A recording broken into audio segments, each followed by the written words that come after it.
Hey, what's up? Hey, what's up, YouTube and TikTok? So my friend Kanisha and Katie, we've been working on the C++ script for several years now, and it's a way to speed up your shared pointers. And I just wanted to create this video to show you guys.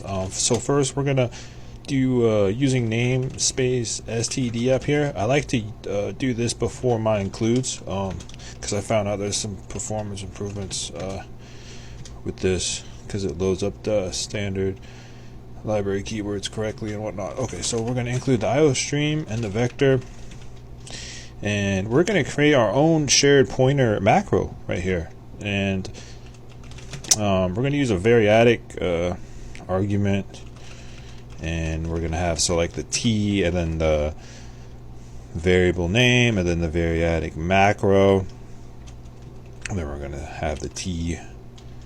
I think the asterisk goes after the t, and then we're going to do var equals new, and then we're going to add in the arguments that we can pass to it. So like that.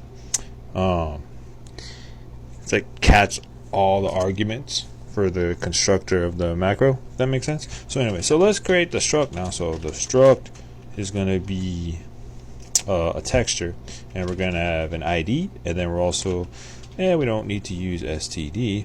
We're going to have a vector of ints, and they're going to be called pixels, and the constructor here is going to be just int I, and then the ID is going to be whatever we pass into it. And then we're going to give the pixels a shit ton of memory to work with. This is important for the garbage collector and the RAM to be utilized correctly. So we need to make sure that we give it actual data for the texture to be used with. Otherwise, it goes really slow. And then we can do text. And then this is where the magic happens. All we got to do is call shared pointer like this, and then we do texture. Then we can assign any variable name that we want. I'm going to do text1, and then I'm going to give it a value of 42. And then we can do shared pointer again, and then texture. I'm going to give the variable name text2, and maybe 99. And then so now we can do cout jobs done. And then can end that line, and then hopefully this should work. And we have an error. I think I forgot the what does it say? Oh,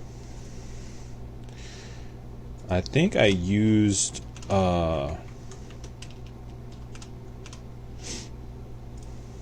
wait, no, it's not var, it's VA. Gosh damn it. Alright. So anyway, where's the error? After struct. Oh shit. Okay. Semicolon always gets me. Anyway, so this boosts up performance crazy. So now you don't even have to type out the shared struct name anymore. You can just type out the macro name, and your textures get created, and they will get cleaned up on the fly. So I just want to share this little C++ script. Thanks for watching, everybody. Have a good day.